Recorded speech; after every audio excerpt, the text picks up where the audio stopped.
Hello everyone. Let's continue fifth unit of the second paper, that is organogenesis of kidney. Organogenesis जो mammalian kidney का है वह start होता है जब एम्ब्रियोनिक डिस्क की फोल्डिंग स्टार्ट होती है और फिर जो इंटरमीडिएट मेसोडर्म होती है वह पोस्टीरियर एब्डोमिनल वॉल में एक बल्जिंग बनाती है जिसे नेफ्रोजेनिक कॉर्ड या यूरोजेनाइटल रिज कहते हैं और एम्ब्रियो में यह सर्वाइकल रीजन से सैक्रल रीजन तक एक्सटेंड रहती है। ये यूरोजेनाइटल रीज इस तरह से ये यहाँ पे इस तरह से होता है। जो स्टेजेस है किडनी के डेवलपमेंट की ह्यूमन किडनी की वो 3 सक्सेसिव स्टेजेस इसमें होती है, प्रोनेफ्रॉस किडनी, मीजोनेफ्रॉस किडनी और मेटानेफ्रॉस किडनी। और ये सभी अलाइन होती है वोल्फिन या नेफ्रिक डक्ट के पास।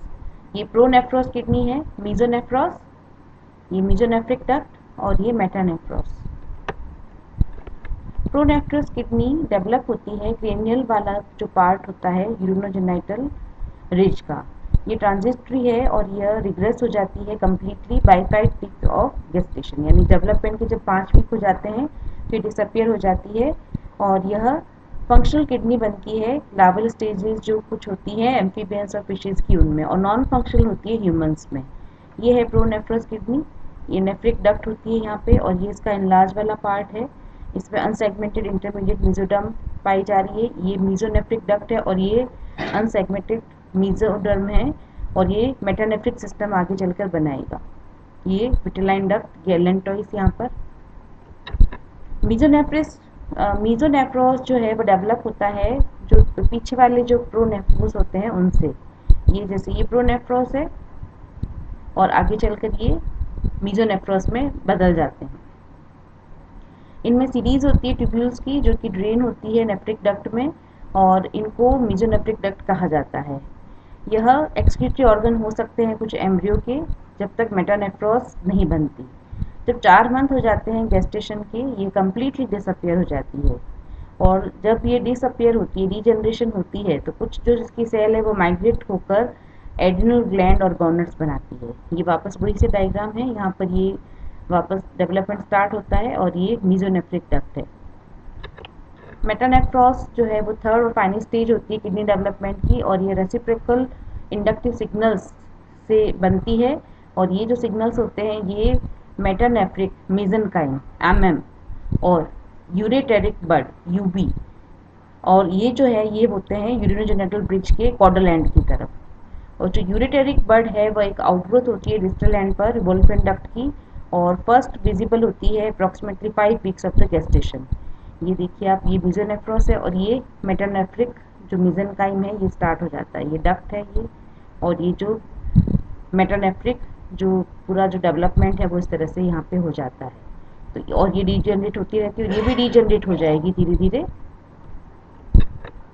किडनी का डेवलपमेंट जब हम पढ़ते हैं यानी मेटानेफ्रिक किडनी जब एक बार डेवलप हो जाती है उसके बाद में जो फुल्ली फॉर्म जो किडनी है उसमें 3 पार्ट है, development of nephron, development of the collecting system और डेवलपमेंट ऑफ द वेस्कुलेचर। ये इस तरह से ये पूरा जो किडनी का जो स्ट्रक्चर हम पढ़ते हैं नेफ्रॉन का, तभी किडनी पूरी डेवलप होती है। सबसे पहले डेवलपमेंट ऑफ नेफ्रॉन में जब मेटानेफ्रिक मेसेनकाइम एमएम है वो डिस्टिंक्ट हो जाती है सराउंडिंग लूज मेसेनकाइमल सेल से, और जो यूरेटेरिक बर्ड जो होती है यूबी उसके एडजेसेंट उसके नज़दीक आ जाती है इस तरह से। ये यूरेटर बर्ड है और ये मेसेनकाइमल सेल से कंडेंसेशन हो जाता है यानी नज़दीक आ जाती है। और जब इन्वेजन होता है यूपी का लूज एमएम में तो सिग्नल्स मिलते हैं एमएम से ताकि यूपी ब्रांच हो जाती है टी ट्यूब्यूल्स में। जब कंडेंसेशन हो जाता है सबसेट का एमएम का तो एग्रीगेट हो जाती है इंफीरियर की तरफ का और एडजेसेंट हो जाती है ब्रांचिंग यूरेटेरिक बर्ड की तरफ और एक पेरीट्यूब्यूलर एग्रीगेट्स बनाती है और यही आगे चलकर रीनल वेसिकल बनाते हैं। ये रीनल वेसिकल एग्रीगेशन से रीनल वेसिकल बन गया और ये रीनल वेसिकल से आगे चलकर glomerulus, proximal convoluted tubule, loop of Henle और डिस्टल कॉन्वोल्यूटेड ट्यूब्यूल बनती है।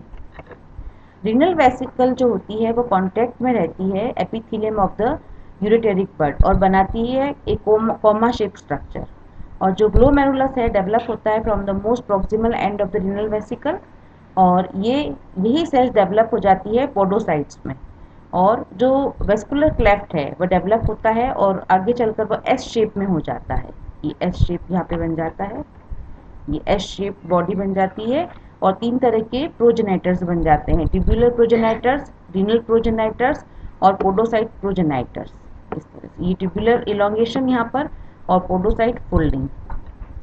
कलेक्टिंग सिस्टम का जो डेवलपमेंट है, जब कलेक्टिंग डक्ट डराइव होती है यूरेटेरिक बर्ड से, और ये यूरेटेरिक बर्ड जो है वो इनिशियली पेनिट्रेट होती है मेटानेफ्रिक मेसोडर्म में और फिर वहाँ पर इसमें रिपीटेड ब्रांचिंग होती है, खूब सारी ब्रांचिंग होती है फ्रॉम और form the ureters, renal pelvis, major calyces, minor calyces and collecting ducts. इस तरह का ये स्ट्रक्चर पूरा ब्रांचिंग सिस्टम जैसा इसमें हो जाता है। और जब first few round of branching UB derivatives and जो इसके इंडक्शन होते हैं नेफ्रॉन्स के, वह बनाना शुरू कर देते हैं किडनी के दो स्पष्ट पार्ट, दो जो डिस्टिंक्ट रीजन होते हैं, कॉर्टिकल रीजन और मेडुलरी रीजन। कॉर्टिकल रीजन जो होता है जहाँ पर नेफ्रॉन्स इंड्यूसमेंट होता है, नेफ्रॉन बनते हैं, और मेडुलरी रीजन से कलेक्टिंग सिस्टम बनता है। और इस तरह से ये जो पूरा जो पेरिफेरल रीजन वाला जो पार्ट होता है किडनी का, वह कहलाता है नेफ्रोजेनिक जोन कहलाता है। इस तरह से क्योंकि यहाँ पे नेफ्रॉन्स का इंड्यूसमेंट होता है, नेफ्रॉन यहाँ पे बनते हैं, इसलिए नेफ्रोजेनिक जोन ये कहलाता है। वेस्कुलेचर जो है वेस्कुलोजेनेसिस से होता है, ये पूरा जो वेस्कुलराइजेशन है हाईली वेस्कुलराइज हो जाता है ये पूरा। तो यहाँ पर ये वेस्कुलोजेनेसिस, एंजियोजेनेसिस, इन प्रोसेसेस से ये पूरा वेस्कुलराइजेशन इसमें हो जाता है। रीनल एसेंट जो होता है, जो फीटल मेटानेफ्रॉस है, वो लोकेटेड होती है वर्टिबल लेवल जो होती है सैक्रल 1 से सैक्रल 2 की तरफ। और जो डेफिनेटिव एडल्ट किडनी है वो लोकेटेड होती है वर्टिबल लेवल थोरेसिक 12 से लंबर 3 तक। जब डेवलपमेंट के 6 से 9 वीक हो जाते हैं तो जो किडनी है वो एसेंड हो जाती है, ऊपर की तरफ हो जाती है लंबर साइड में, एड्रिनल के जस्ट नीचे की तरफ। जब जैसे ही किडनी माइग्रेट होती है वैसे ही जो वेस्कुलराइजेशन है और वह भी हायर लेवल पर पहुंच जाता है, और जो फाइनल पेयर है वो बनता है अपर लंबर रीजन में और डेफिनेटिव रीनल आर्टरीज बनाता है। इनिशियली जो किडनी होती है उसका फेस एंटीरियर साइड में होता है, लेकिन जैसे ही असेंडिंग इसमें होती है, असेंट होती है ये, तो किडनी रोटेट हो जाती है 90 डिग्री पर और जो हाइलम होता है वह बीच में आ जाता है। और ये है different growth of the lumbar and sacral region of the embryo plays a role. जो लंबर और सैक्रल रीजन, क्योंकि सैक्रल रीजन से लंबर रीजन में आती है किडनी, ये देखिए पहले इधर थी फिर यहाँ पे और ये यहाँ पे पोजीशन इसकी आ गई है। जो टाइमलाइन है किडनी एम्ब्रियोलॉजी की इस तरह से है। चौथा वीक जब होता है डेवलपमेंट का तो अपीयरेंस होती है बोल्फियन या मेसोनेफ्रिक डक्ट की। डे 28 में यूरेटेरिक बड बनती है और वीक 4 से 8 में इनिशियल मेटानेफ्रिक मेसेनकाइम इंडक्शन और यूपी ब्रांचिंग होती है, ब्रांचिंग स्टार्ट हो जाती है। वीक 8 में सबसे पहला नेफ्रॉन बनता है। वीक 6 से 8 में किडनी असेंड हो जाती है पेल्विस टू लंबर लोकेशन और वीक 8 टू 15 में यूबी ब्रांचिंग होती है और यहाँ पर ये नेफ्रॉन यूनिट्स और यूबी एम्पुला बनते हैं। वीक 10 में फिल्ट्रेशन बिगिन हो जाता है और वीक 32 से 36 में नेफ्रोजेनेसिस एंड हो जाता है, यानी कंप्लीट डेवलपमेंट हो जाता है। तो ये है डेवलपमेंट किडनी का। मैं आपको जो आपकी कोली भाटिया पुरोहित में भी दे रखा है ये, और मैं कोशिश करूँगी कि इंग्लिश वाले जो पीडीएफ है वो भी मैं भेज दूँ आपको। तो ये कंप्लीट डेवलपमेंट है किडनी का। जो नोट्स हैं उसमें मैंने आर्की नेफ्रोस भी बताया है, जो कि जो लोअर वर्टिब्रेट्स होते हैं साइक्लोस्टोम्स, और उनमें वो फंक्शनल किडनी की तरह काम करते हैं, यानी डेवलपमेंट वहीं से शुरू होता है। फिर आर्की नेफ्रोस से प्रोनेफ्रोस, मीजोनेफ्रोस, मेटानेफ्रोस, और जैसे मेटानेफ्रोस किडनी बन जाती है वैसे ही उसमें सारा जो डेवलपमेंट है, क्योंकि जो किडनी के जो स्ट्रक्चर हैं नेफ्रॉन और जो वेस्कुलराइजेशन उसका और जो मेडुलरी ट्यूब्स उसमें जो पाई जाती है, उन सब का भी डेवलपमेंट स्टार्ट हो जाता है। और अच्छी तरह से आप लोग इसको समझ लीजिए। फिर भी कुछ आपको डाउट आते हैं तो आप कभी भी पूछ सकते हैं। Thank you.